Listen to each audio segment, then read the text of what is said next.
Dennis Rossbach. I'm the author of Joshua Lawrence Chamberlain and the Petersburg Campaign, a book published by Savas Beatty in 2016.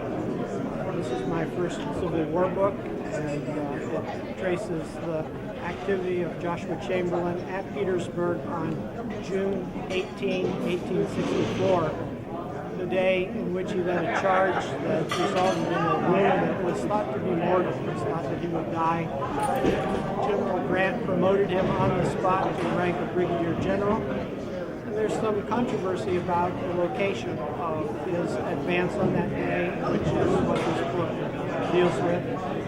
I'm speaking here at the Wisconsin Club, to the Civil War Roundtable of Milwaukee tonight. I'm looking forward to the presentation. I hope you can enjoy that yourself, and also you might want to obtain the book to get more information. Thank you. My name is Ted Chamberlain. I'm a cousin of General Joshua Chamberlain. Tonight I'm with Dr. Dennis Rossbach here in Milwaukee, talking about June 18, 1864, when I was wounded at Petersburg with what was thought to be a near mortal wound. In fact, it was at that time thought to be mortal, which proved not to be. I lived another 50 years before I eventually died from that wound. Tonight I'm wearing the uniform of a major general because General Griffin, General Warren, and General Grant decided that I should be promoted to Major General just before the war was over, and I was given command of the 1st Division of the 5th Corps. Since I'm now an old man and not a 35 or 36-year-old like Joshua Chamberlain was in 1864, I wear this uniform. And you can see that I have 2 stars. The 2 stars are indicative of a major general. The promotion that I got on the field at Petersburg was to brigadier general, and that was a 1 star. Before that, I was what's called a full bird colonel. I'd been a colonel since Gettysburg, and Gettysburg is where I charged down Little Round Top with the 20th Maine, and for that was awarded the Medal of Honor. Tonight we're here in Milwaukee just talking about June 18, 1864. As a man who reads occasionally, fine selections usually. Next, Frank will come up and introduce our speakers. We have kind of a 2-for-1 tonight on Chamberlain. Frank?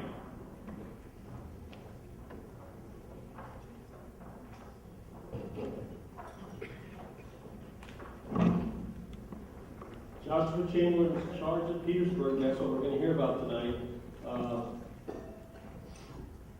Making this presentation based on this book, basically, will be Dennis Rossbach, MD. He kind of got about this because he was looking for some information on a great-grandfather and found some discrepancies, as it were. So he studied it and came up with this book. He's going to be ably assisted tonight by, as the general order says, the preeminent living Joshua Chamberlain, Mr. Ted Chamberlain, who is related to the Joshua, and they're going to tell us about the charge. Ted and Dennis, if you please.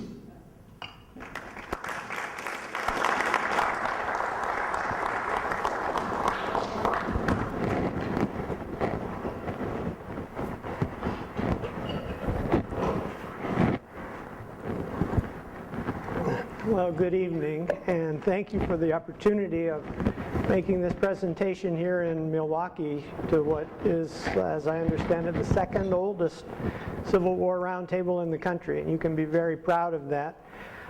My purpose is to concentrate very narrowly on the role of a single brigade at the front of Petersburg on June 18, 1864, in Grant's first offensive against that city.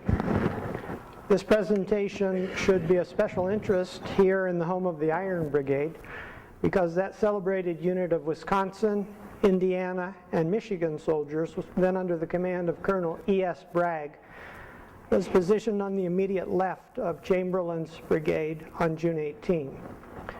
This study is an example of what has been termed micro-history, and I hope by the end of the evening you'll agree that you can learn a lot from such an intensely focused look at the evidence. And I hope to plant some seeds of skepticism in the minds of those who are inclined to accept certain statements as facts just because they've been repeated again and again, perhaps for more than 100 years. Without question, Joshua Chamberlain was a true hero of the American Civil War. During the course of that conflict, he had 5 horses shot from under him. He was wounded 6 times, most seriously at Petersburg on June 18, 1864. As a result of that wounding, which was thought to be fatal, Chamberlain was promoted on the spot to the rank of Brigadier General by U.S. Grant, and it was arguably the only such promotion to be given during the course of the war. While Chamberlain's charge and his valor are undisputed, the location of his June 18 attack is up for serious discussion, and that's the topic of my presentation. So you may be wondering how a Michigan surgeon from Pennsylvania developed an interest in a Maine colonel's role at Petersburg, Virginia. It started with family genealogy.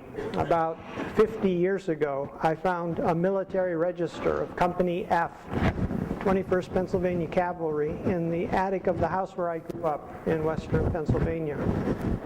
This roster and a photograph of my great-great-grandfather that you see here, Private Samuel Smith, wound up on a shelf in the closet and was forgotten for decades. And then in 2013, my wife Ellen, who is here tonight, convinced me to join the newly formed Civil Roundtable of Southwest Michigan. Ted Chamberlain is one of the founding officers of that club. One of our assignments for that season was to read Bruce Catton's Pulitzer Prize-winning A Stillness at Appomattox, and I noticed as I read that many of the places discussed in the book corresponded to engagements in the roster from the attic, and that prompted me to search for additional information about my ancestor. The 21st Pennsylvania formed in early July 1863, just days after Lee's incursion into the North and the Battle of Gettysburg. Following an initial 6-month tour in the Department of West Virginia, the 21st re-enlisted for 3 years and was dispatched to Washington, where it was dismounted. The unit was then assigned to guard a wagon train to Cold Harbor, linking up with the Army of the Potomac on June 1, 1864. And it was there that my ancestors' regiment entered the storyline of the Stillness at Appomattox. Upon its arrival at Cold Harbor, the dismounted cavalry regiment was attached to Colonel Jacob Schweitzer's 2nd Brigade of Charles Griffin's 1st Division, 5th Corps. Several days later, Colonel Joshua Chamberlain was promoted to command the 1st Brigade in the same division. Chamberlain's elevation to brigade command occurred on June 5, when General Gouverneur Warren restructured the entire 5th Army Corps. In that reorganization, the former 3rd Brigade of Lysander Cutler's 4th Division was transferred to Griffin's 1st Division, and Colonel Chamberlain, who until then had been serving in his regiment in the 3rd Brigade of Griffin's division, was placed in charge of the newly formed brigade. Officially designated the 1st Brigade, 1st Division, Chamberlain's new command was also known as the Keystone Brigade, being composed of 5 depleted veteran Pennsylvania regiments transferred from Cutler's division, augmented by the newly arrived 187th Pennsylvania, which was approximately equal in strength to the other 5 regiments combined. These 6 Pennsylvania regiments, together totaling slightly more than 2,000 men, constituted Joshua Chamberlain's new command. Just a week later, General Grant ordered an abrupt withdrawal of the entire Army of the Potomac from Cold Harbor.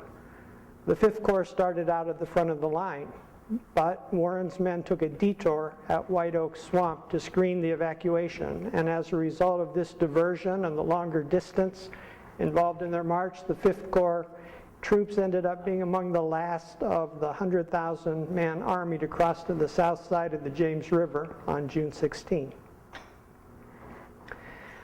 With 2 Army Corps having already engaged and another preparing to attack, the 5th Corps made a forced march of 16 miles during the night of June 16 to 17 to reach the new front at Petersburg, 23 miles directly south of Richmond. The first engagement of Griffin's division at Petersburg was June 18, 1864. Legendary National Park Service historian Ed Bars described the attack in his 2-volume history, The Petersburg Campaign. He says, when Griffin's command moved to the attack, Colonel Schweitzer's brigade was deployed to the right, Colonel Chamberlain's to the left. Schweitzer's and Chamberlain's blue-clads stormed across the ridge separating the 2 branches of Poor Creek. Among the desperately wounded was Colonel Chamberlain.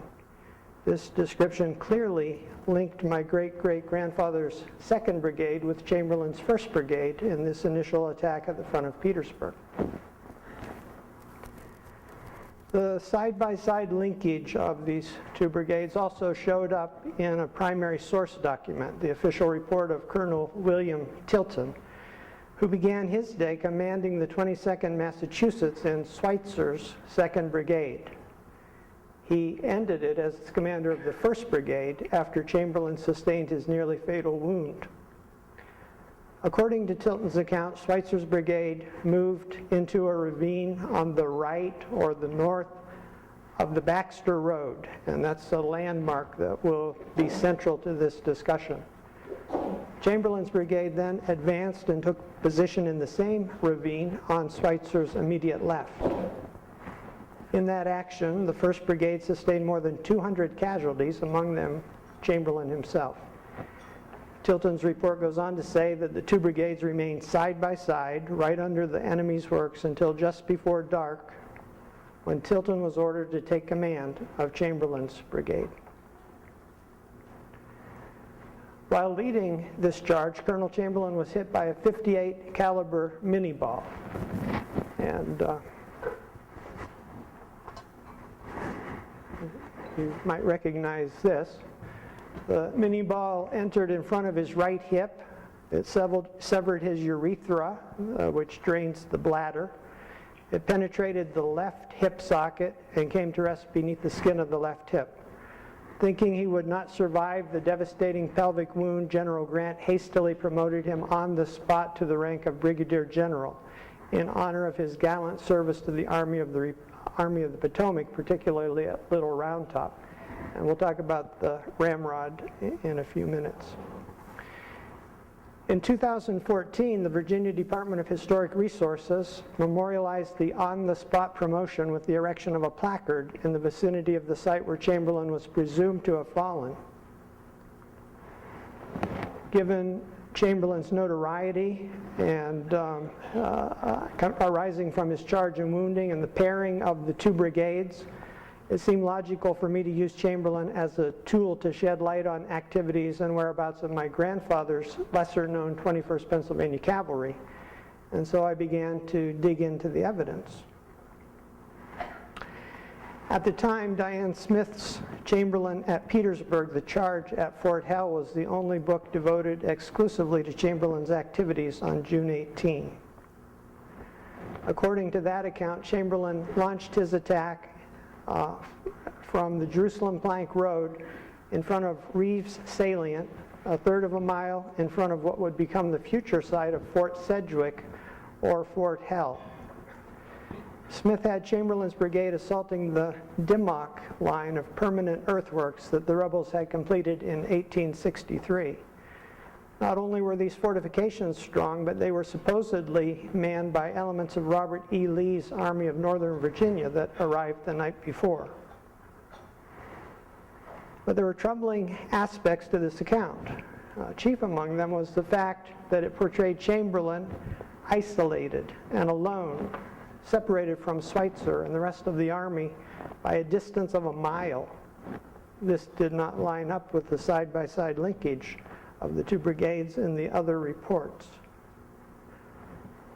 As I dug deeper, I found that most Chamberlain biographers, the National Park Service website, Virginia Department of Historic Resources, and even Wikipedia were all advancing the same story of an attack on Reeves salient from the future site of Fort Hell near the Jerusalem Plank Road. Reputable primary sources, however, suggested a different scenario, that of an attack against Bushrod Johnson's division near the Baxter Road and Pegram salient, future site of the famous crater a mile to the north. I wondered, could the official marker have missed the mark? It was apparent there were two competing views, both of which could not possibly be correct. The official report of Colonel Tilton said that Schweitzer was north of the Baxter Road, assaulting Pegram salient, with Chamberlain on his immediate left, 2 units of Griffin's division attacking side by side. The prevailing interpretation, on the other hand, had Chamberlain at Reeves salient, attacking from the future site of Fort Hell, with Schweitzer a mile to the north, a huge gap separating the 2 units of Griffin's division. This didn't make any sense, and so I continued to look for clarification. It seemed important to determine where the Fort Hell Reeves salient scenario originated. My investigation led to the conclusion that the source was none other than Joshua Chamberlain himself.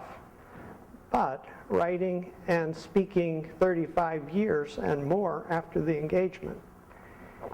In 1900, Chamberlain gave an interview to Maine's Lewiston Evening Journal that was published as The Hero of Gettysburg. In that article, Chamberlain made specific references to Reeves salient and Fort Hell. Listen to the echoes of the aging general's words. I had been assigned to a splendid brigade of 6 regiments, and on the morning of the 18th, I charged with this force and carried the enemy's advanced position in front of Petersburg, known as Fort Hell. There I had 3 batteries sent to me to hold my position, which was in close proximity to Reeves salient, so-called, and was the enemy's main entrenched line. My horse had been shot from under me that morning at Fort Hell, and many other officers had met with the same misfortune. In reconstructing his position sometime after the end of the war, Chamberlain drew red and blue lines on this map of the Petersburg battlefield. The document is preserved among his papers at the Library of Congress. The blue line is clearly at the site of Fort Sedgwick. The red line is in front of Reeves salient. In the Passing of the Armies, published posthumously in 1915, a year after his death, Chamberlain repeated the claims of a charge from Fort Hell.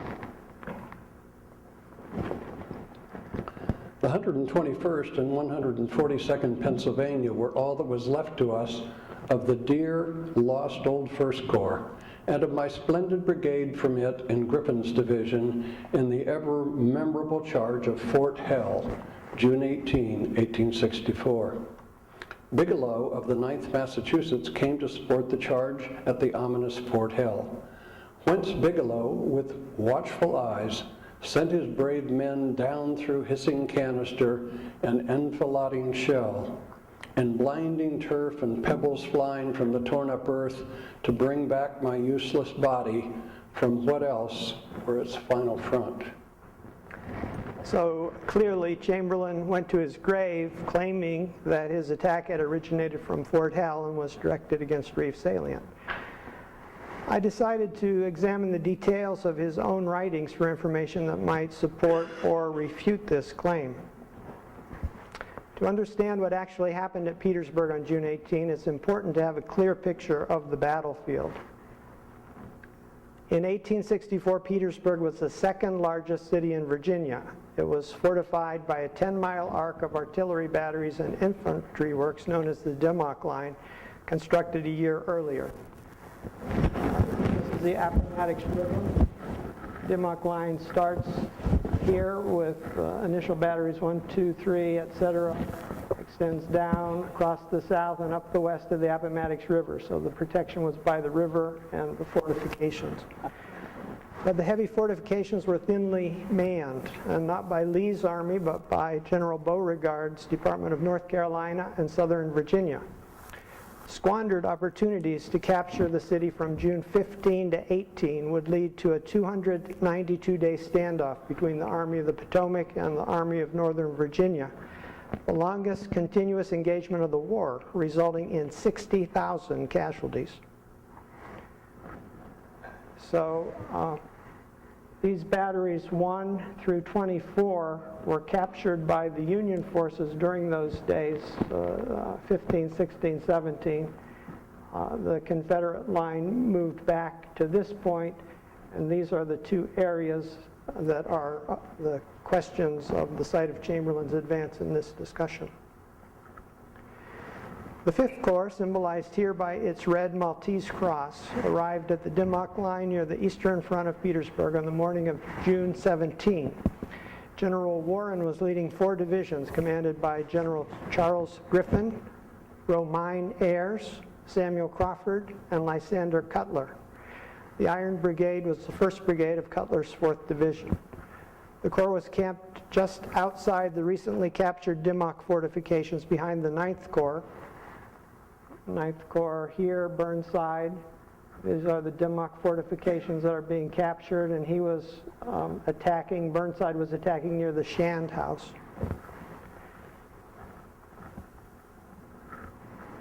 Early the following morning, General Warren rode forward from his position east of the Shand House to discover the Confederates had fallen back during the night, contracting their lines to what would become their final entrenched position, known as the Harris Line, a mile closer to Petersburg. Although he did not write an official report, Joshua Chamberlain did write a letter to his commanding general on June 18, and he left specific detailed written descriptions much later in his life. I set out to study Chamberlain's own words, paying particular attention to the 3 objectives that were assigned to him and to what he said about how he implemented those orders. It seemed that having an understanding of what he was trying to achieve might go a long way toward sorting out where he was and against whom he fought. Chamberlain's first assignment was to protect the 3 artillery batteries specifically attached to Griffin's 1st Division in the 5th Corps reorganization of June 5. Those were the batteries of Phillips, Stewart, and Richardson, whose positions had been personally selected by General Griffin on the morning of June 18. Listen to Chamberlain's words from the charge at Fort Hell. Morning came with enemy artillery at close range. Soon our batteries were advanced to reply to those annoying us. The enemy seemed now contemplating to take our guns by a dash. Then General Griffin rode up and said, "We wish you would look out for those batteries there. They may try to take them. Certainly, General. They shall not take them," was the quiet assurance. So where were these batteries located that Chamberlain was charged with protecting? Colonel Charles Wainwright, commander of the Artillery Brigade of the 5th Corps, was very specific about the locations of the 12 batteries in his diary and official report. From Wainwright's account, we can reconstruct the following picture of the deployment of 5th Corps artillery the morning of June 18. 3 batteries attached to Griffin's division were positioned near the Baxter Road: Phillips, Stewart, and Richardson. This is the Baxter Road, very important in this discussion. This is the Jerusalem Plank Road. These are the batteries attached to Griffin's divisions: Phillips, Stewart, and Richardson. 3 batteries were attached to Cutler's 4th Division in front of the Avery House. Avery House, Cooper, Breck, and Mink. 3 batteries were with Ayres' 2nd Division as it moved behind Cutler, crossing the railroad track and moving to the left flank of both the Corps and the Army. These batteries, Rogers, Walcott, and Rittenhouse, went into position 900 yards from the great salient of the enemy's works, which is Reeves' salient. And then 3 batteries remained unassigned and in reserve, those of Bigelow, Hart, and Barnes. They were later called in to assist Joshua Chamberlain during his charge later in the day. So it was the 3 batteries of Griffin's division near the Baxter Road and Pegram Salient that Joshua Chamberlain was initially charged with protecting, these batteries here, as Griffin called them. Certainly there was nothing in this first mandate that would have required Chamberlain to detach from the Army, make an excursion of a mile or more down to the Jerusalem Plank Road and Reef Salient. Chamberlain's next objective, after protecting the 1st Division batteries, was to dislodge an advanced Confederate light artillery position that was threatening Griffin's division. Listen to Chamberlain. Griffin and Warren rode up to me. Griffin spoke. "Those batteries out there must be dislodged. General Warren asked if you will do it. We do not order it. We wish it, if it is possible, to be done. It is a hard push up that open slope." Chamberlain himself, in his 1903 Reminiscences of Petersburg and Appomattox, explained that the enemy artillery battery was an advanced outpost that had been left behind on a crest near the deep cut of the railroad during the hasty Confederate withdrawal of the previous night. Hear his words. When on the evening of June 17, under the sharp attack of our 2nd and 9th Corps, the enemy drew in the outer line of their defenses. They left on an outlying crest near the deep cut of the Norfolk Railroad an advanced artillery post. From this position on the 18th, they opened a strong slant fire on our division, then drawn up for an assault in our immediate front north of the railroad. Before carrying out this assignment, Chamberlain decided to conduct a personal scouting expedition. It's important to note that he was accompanied by the division commander, General Griffin. The reconnaissance was carried out on clear ground, in the open, under the observation of both armies. Then I turned and gave rein to my horse and headed straight for the rebel batteries. I had seen something which looked not quite right. I wished to see what it was. I was riding, of course, at headlong speed. Soon I was aware of a tearing Tartar overtaking me and rushing up to my side. "What in the name of heaven are you going to do?" cries Griffin. "I am just going to look at that strange ground there," was the reply, without checking speed. "Then I'm going with you," shouts Griffin. We were aware that people from both armies were looking on, astonished, not knowing what circus riding this was. To his surprise and satisfaction, he finds the strange appearance in the distance to his front was a deep railroad cut. "There you see, General, what I feared. I was not going to put my men up here. It was a deep railroad cut and earth thrown up high as a man's breast just below the range of the enemy's artillery. Their shot would skim the crest and mow men down like reaping machines. We both wheeled like a flash with a half smile, strangely significant. He to his place with the center of the other brigades, I to my clump of woods, first taking a line to the rear before bearing to my division's left where my brigade was crossing the railroad track at level grade." So there were 5 significant points that stood out to me in Chamberlain's account of this expedition. First, General Griffin accompanied him. The division commander would not have left his division, which included Schweitzer north of the Baxter Road and Bartlett in reserve, to go a mile to the left toward Reef Salient. Second, the direction was straight toward the rebel batteries, not to the left. Third, the reconnaissance occurred on an open plain with people from both armies looking on. The presence of woodlots limits the possibilities. This is about the only place where both armies could see.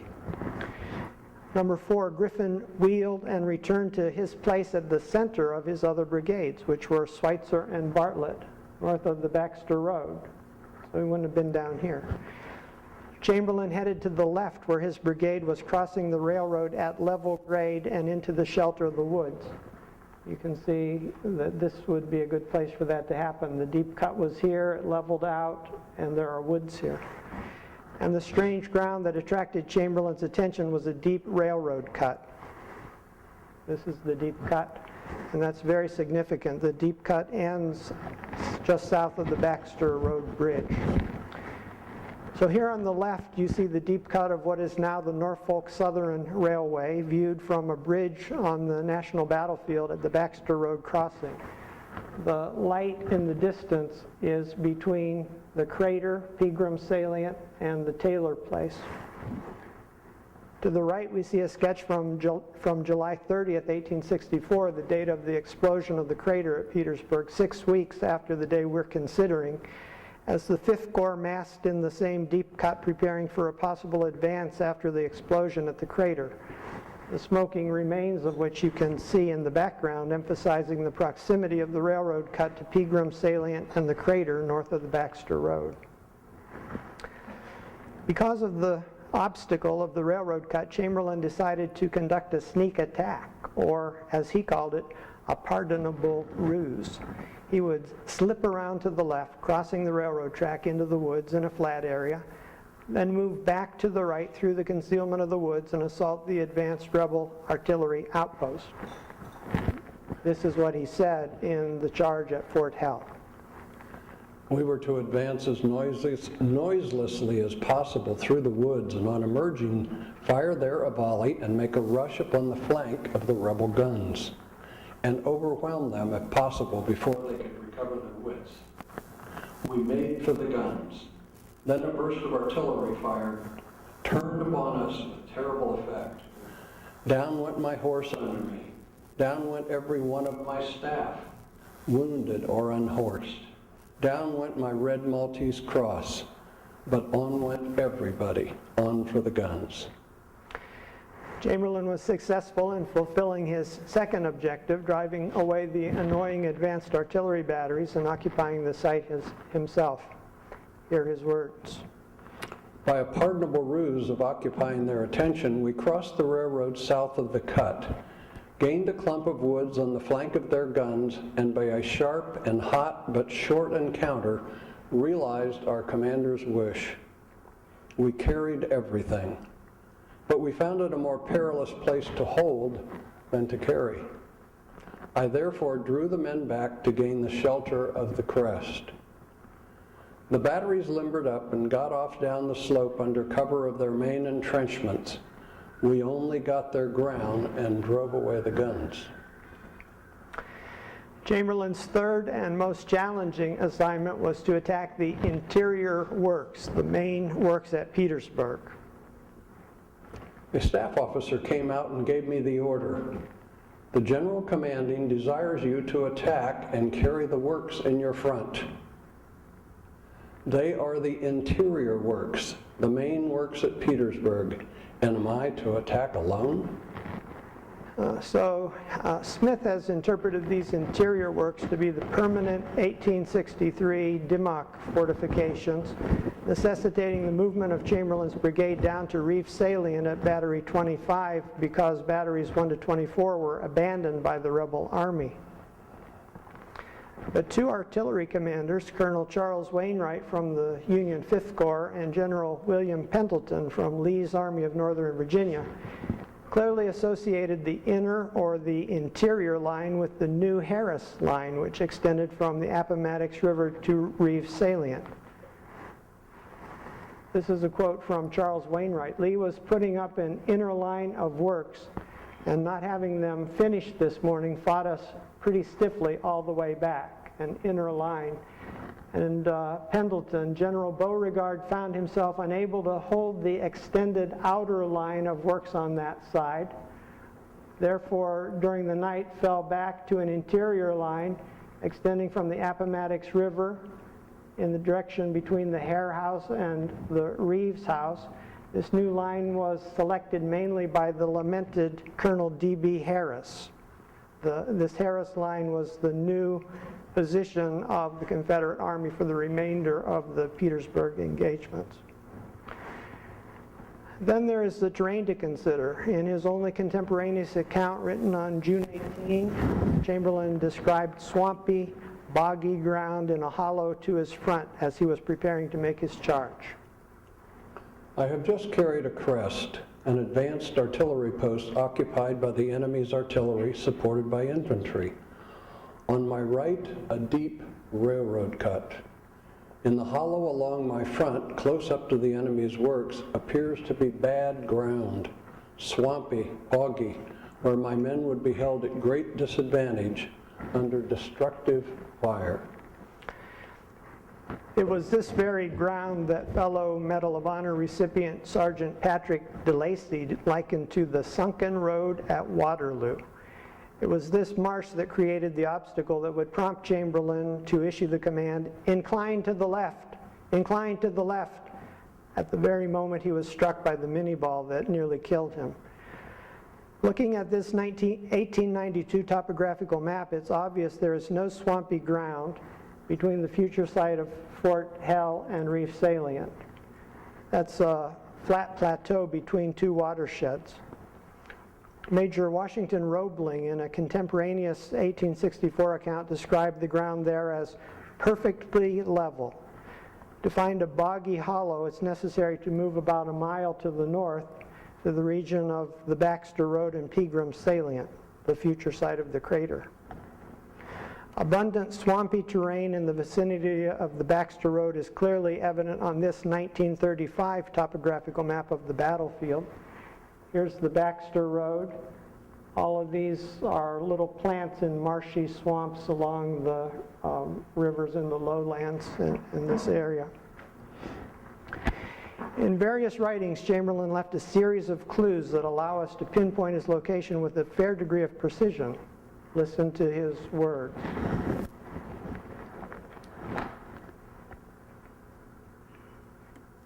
On an outlying crest, drew the men back to gain the shelter of the crest.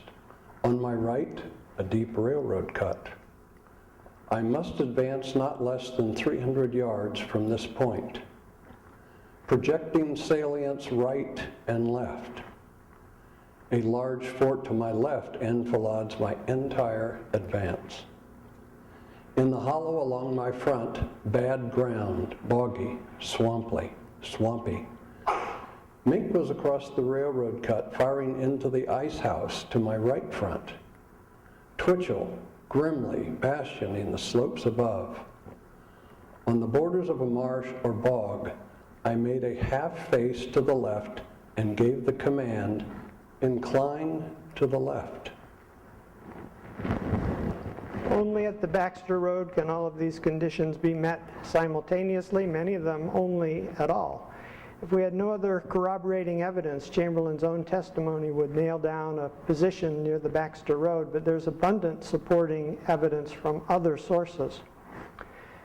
When Chamberlain summoned artillery support for his mid-afternoon assault, it was supplied by reserve batteries of Bigelow, Hart, and Barnes. Report from Captain John Bigelow and his contemporaries helps us pinpoint the whereabouts of the 9th Massachusetts Battery. They spent the morning along the Baxter Road, following the advance of the brigades of Chamberlain and Hoffman. And Hoffman was with Cutler, and Bragg and the Iron Brigade were with Hoffman. They crossed a bridge over the railroad. There are 2 or 3 possibilities. Some maps have 2 bridges, some have 3. All of them have this one. They crossed into an open space, not into a woods. This is into an open space, this one's into woods, this one's into woods. Then they traveled 220 yards down a slope, through a ravine and up a slope to a crest 300 yards from the enemy's works.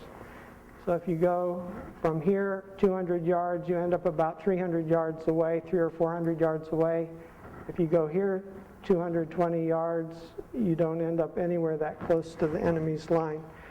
So the terrain and the distances are critical. These specific conditions can only be met near the Baxter Road. General Warren, commanding the 5th Corps, described the mid-afternoon attack, which was the attack of Chamberlain and Hoffman, coming from the center of his line, not on the left. So this was Crawford, Griffin, Cutler, Ayers. Griffin and Cutler attacking the center of Warren's line, not the left at the Jerusalem Plank Road. Lieutenant Colonel Theodore Lyman, General Meade's aide-de-camp, rode of riding out into an open space northeast of the 5th Corps headquarters at the Avery House. Rode up to there. And in that location, Lyman and the High Command were peppered with mini balls and artillery shells from the Confederate barrage. The Confederate barrage would easily have accomplished that here, but if they were shooting this direction, there's no way that it would have affected them there. Next, we consider this claim from Colonel Chamberlain in his Reminiscences of Petersburg and Appomattox. When you picture that field, air and earth cross-cut with thick flying, hitting, plunging, burying, bursting missiles, you will not wonder that we did not succeed in bayoneting the enemy at their guns inside their works. You will rather wonder that some of my men got near enough to fall within 20 feet of them. Very interesting, but would such an accomplishment have been possible in an attack on Reef Salient from Fort Hell? Not according to Washington Roebling. Major Roebling, best known as the engineer who built the Brooklyn Bridge, served as General Warren's aide at Petersburg. Roebling credits the divisions of Griffin and Crawford with making the closest approach to the enemy's line on June 18. Chamberlain, as you recall, was in Griffin's division. Roebling gives two reasons for Griffin's relative success: the steepness of the terrain, which meant the rebels fired over, and the proximity of the railroad cut, which was the launching point, so they didn't have to go as far until they got to the objective. Lacking these terrain features, Roebling says that Ayers on the left flank was completely unable to advance. The ground south of Reef Salient, as we've seen before, is very flat, and here the topographical map is converted to a cross-section. There's only a 10-foot difference in elevation through the entire area from Fort Hell to Reef Salient. But up here near the Baxter Road and Pegram Salient, you can see a much deeper cut in the ravine. Furthermore, Roebling says nothing to suggest Chamberlain was detached from his division at the time of Griffin's assault. So if Roebling's report is accurate, we must conclude either that Chamberlain was mistaken about what his men accomplished, which was approaching within 20 feet of the enemy's line, or that he was confused about where he was when he wrote about it. The whole point of my investigation was to use Chamberlain to pinpoint my ancestors' position in Schweitzer's brigade. But now there's a peculiar twist to the outcome of the investigation. Schweitzer's location became a key to locating the lost Chamberlain. We've already seen how Colonel Tilton's report located Schweitzer's attack north of the Baxter Road. Schweitzer, one regiment of Schweitzer was south of the road with Chamberlain to his left. Now consider the testimony of Brigadier General Oliver Knowles, who as a major commanded my ancestors' 21st Pennsylvania Cavalry on June 18. Knowles mentioned Chamberlain in a letter written December 1865, written to Chamberlain, that Chamberlain's brigade actually connected with the immediate left of the 21st Pennsylvania, which was advancing within 55 yards of the future site of Burnside's mine in Pegram Salient north of the Baxter Road. How ironic it is that the known locations of Schweitzer's brigade and the 21st Pennsylvania Cavalry became keys to situating Chamberlain on the battlefield and not vice versa, as I had expected. Then one of Chamberlain's own staff officers, another Medal of Honor recipient, Lieutenant West Funk, 121st Pennsylvania, writing to the Maine legislature in support of the general's candidacy for a Senate seat some years after the war, stated unequivocally that Chamberlain's wounding occurred in front of the future site of the crater at Pegram Salient. On the 18th day of June 1864, in the engagement before Petersburg, General Chamberlain was leading the first line of battle, charging the Confederate line of works on the front that General Burnside afterwards exploded the mine. While on this charge, he was severely wounded, being shot through the thigh. Now, multiple sources, Bigelow, Tilton, DeLacy, have Chamberlain to the immediate right of Colonel John William Hoffman's brigade of Cutler's division in the attack of the afternoon of June 18th. Bates' History of Pennsylvania Volunteers, and Cutler was the commander of the 56th Pennsylvania before he assumed brigade command. Bates' History places Hoffman's attack a quarter mile or 440 yards south of the point subsequently selected for Burnside's mine, Pegram Salient. This is the yards, 400 some yards is right about here. And then we consider the compelling testimony of Lieutenant Henry Gothrop of the 4th Delaware, who kept a diary in which he actually sketched the position of Hoffman's brigade on June 18th. You can see the Gothrop sketch here, and then the same transferred to one of the maps from my book. And you notice the Baxter Road, you notice Reef Salient. This is a position of Hoffman. Bragg and the Iron Brigade were supporting, they were behind Hoffman. If Chamberlain was to the right of Hoffman, he had to be straddling the Baxter Road. To be down at Reef Salient, he would be far, far to the left. Then there's the matter of the movement of Griffin's division, including Chamberlain's brigade, a mile to the left toward the Jerusalem Plank Road 3 days later on June 21st. After the Battle of June 18th, says Patrick DeLacy, one of a Medal of Honor winner from a Medal of Honor recipient from Chamberlain's brigade. After this Battle of the 18th, we were moved away and around to the left, where we took position with our left resting on the Jerusalem Plank Road, and here we threw up breastworks and erected Fort Hell. This was after and away and around. And Washington Roebling on the 20th, pickets of General Ayres were advanced a little to the left so they could even see the Jerusalem Plank Road. During this night, Griffin was removed from the line. Crawford and Cutler stretched to fill the gap, and Griffin came around here to the left.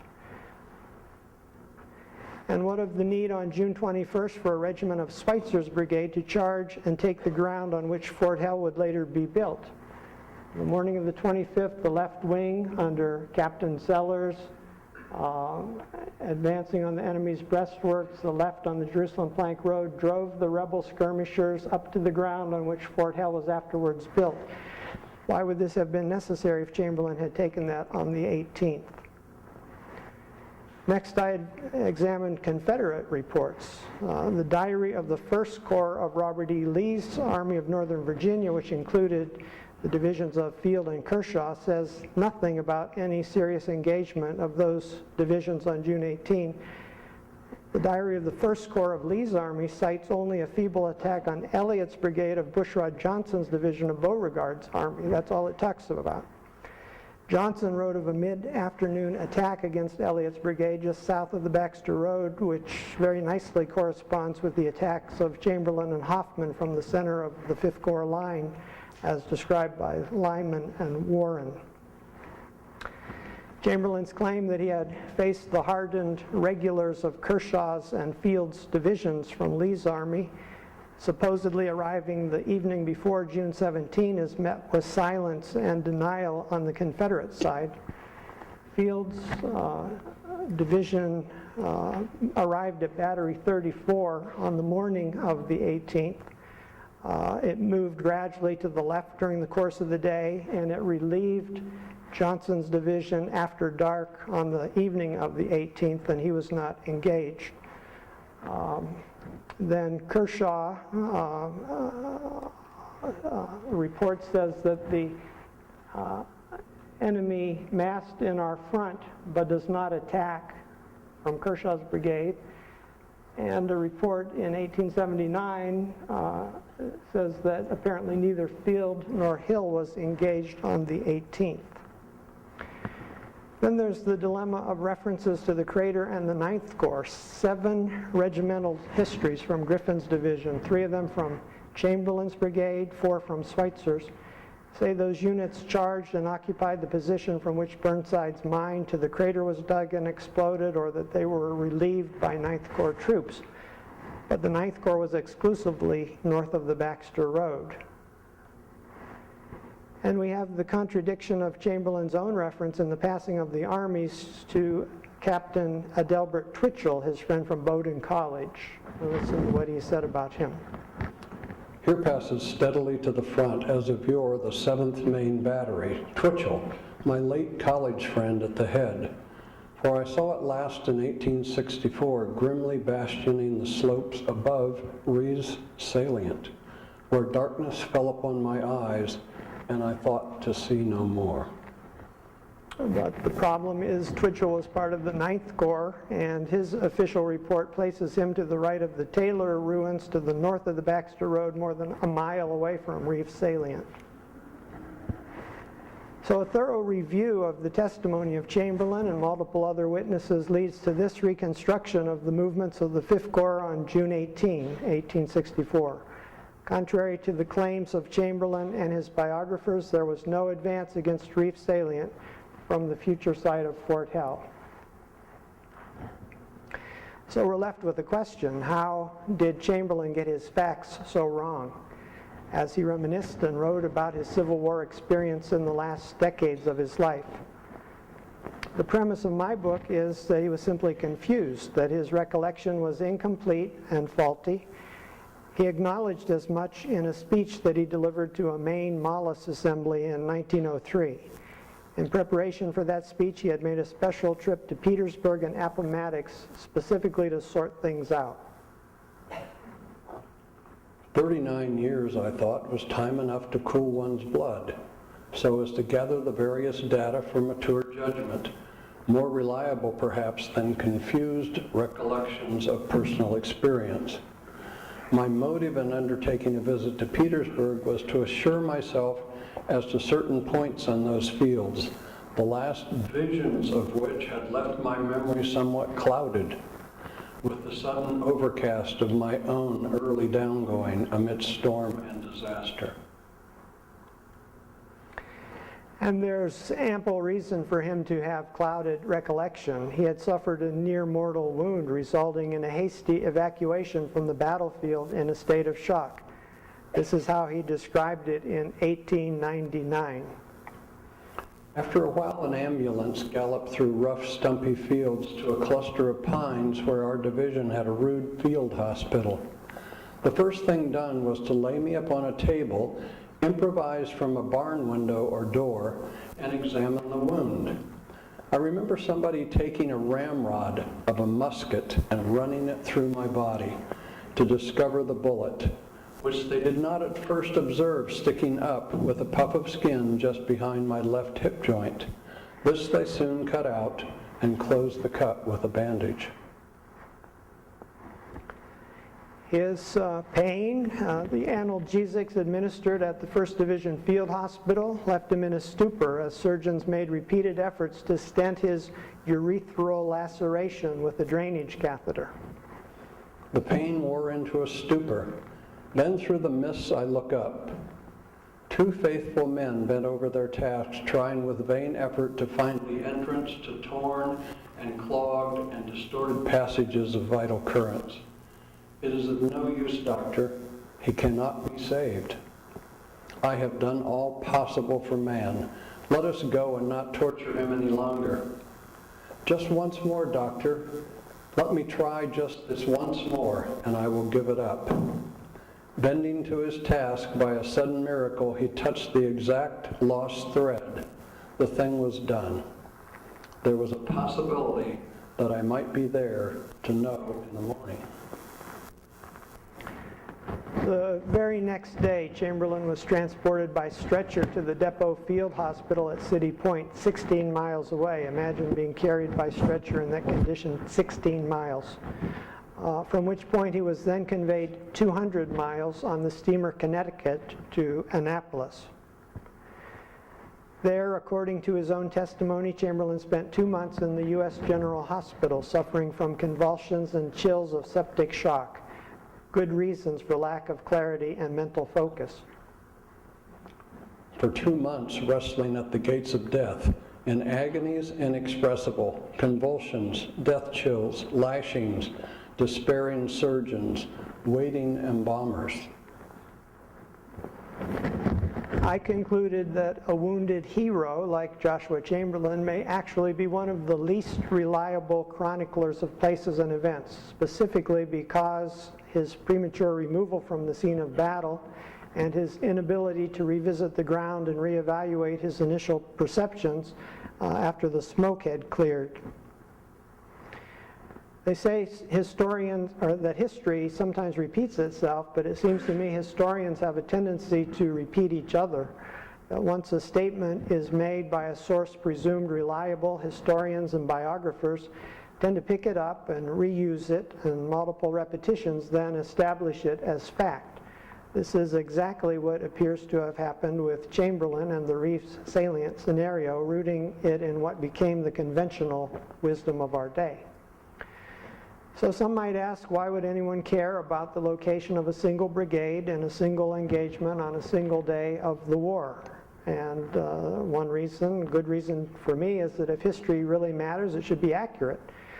Errors are inevitable in any undertaking. In order to hone in on the truth of any matter, it's necessary to constantly check the so-called facts against new evidence. One of the collateral benefits of this kind of focused research is that a single brigade does not attack alone. The story of Joshua Chamberlain interfaces with countless other stories. Digging deep produces new revelations and understandings about things, in this case, like burning houses, ice houses, railroad cuts, about disagreements among the commanders, such as who actually captured a certain rebel flag or whether one division might have passed through the lines of another during the battle. Any research, whether in history or science, is likely to provide a wealth of unexpected information bearing on a host of collateral topics. And here are a few of the collateral benefits of this study. Taylor's Chimney is a prominent landmark feature at the Petersburg National Battlefield. It's about the only landmark feature except for hills and trenches. The standard interpretation has gone no further than to say the house was burned as a result of the fighting sometime during the summer of 1864. But through this research, we now know this much more significance of this archaeological remnant. For instance, it was a 100-year-old plantation house and may have served as a hotel. It was the headquarters for Bushrod Johnson's Confederate division on June 17, the day before the one we're considering. It was burned by retreating Confederates on the morning of June 18, according to the diary of one of the Confederate soldiers. It was the site of the 21st Pennsylvania Cavalry advance on June 18th, according to another diary entry. The standing brick wall was the site of Mink's battery on June 18, and Twitchell replaced Mink at that site on June 23rd. The burned remains are actually seen on a photograph taken on June 18, 1864, that was published in a magazine, and you can see the burning remnants of the Taylor house in the background of Cooper's battery in this photograph. And so our knowledge is greatly increased from intense study. Chamberlain mentioned an ice house on his right front as he was making his attack to the interior lines, and we now know much more about this structure, and National Park Service personnel think they may have located its ruins just south of the Baxter Road. Most people assume that Burnside's Ninth Corps secured the ground that became the foothold from which Pennsylvania coal miners would dig the 500-foot tunnel and explode the famous mine, creating the crater on July 30, 1864. But this study clearly demonstrated it was Griffin's division of the 5th Corps that did that job, and Schweitzer's lackluster brigade, as one detractor has referred to it, actually made the farthest advance of any federal unit on June 18, according to testimony from the High Command. Here's a quote from Major Roebling. "By this time, the project of General Burnside to dig a mine under the advanced position which General Griffin had taken possession of in the charge of the 18th began to attract some attention. Another major contribution was the production of clear, precise maps of the Petersburg battlefield as it was in 1864. Initially, we had only the historic maps, which varied greatly in their depiction of terrain features such as creeks, roads, and fortifications. This is one of my early efforts to understand the battlefield. It's the 1863 Gilmer map with tongue depressors for infantry lines and lima beams for artillery placements. Here's a modern aerial LiDAR map that strips the terrain of trees and other covering vegetation. And here is a 1865 Mishler map side by side, and in the next image they're superimposed, and two things stand out: the remarkable accuracy of the rendering of the 19th century topography by the Corps of Engineers, and the remarkable stability of terrain features over a span of a century and a half, except for bulldozing of roads and things like that. But otherwise, the course of the rivers, the streams, the ravines is very much the same. So that given the topographical features have been very stable, it didn't take a giant leap of faith to accept the modern U.S. Geological Survey national map, which has contour lines, topographical contour lines, as an accurate representation of the terrain in 1864. And that axiom has been borne out by recent comparison with the 1935 topographical map. One of the most gratifying outcomes of the research was this correspondence from Dr. Jennifer Lowe notifying me that the Virginia Department of Historic Resources decided to move the Chamberlain marker to a more suitable spot as a result of their review of information from this survey. The relocation of the on-the-spot marker is now about a mile away from its original location, which was strangely located behind Confederate lines. This is the Confederate line here, and the marker initially was placed behind it. Here's the new site on a Google map image. This is the siege road in the battlefield, which tracks the Baxter Road. And we're thinking that Chamberlain probably fell somewhere in this area. If the trees were cleared, you could see it better. The ice house is in this general area. The marker has to be on a state highway, so it can't be actually in the battlefield, but it's much closer than it was. And here are my good friends, Ted and Faye Chamberlain, standing in front of the new site at the promoted on-the-spot marker. And I thank them for sharing this journey with me from the very beginning, and I'm glad that they've been with me on many of these presentations.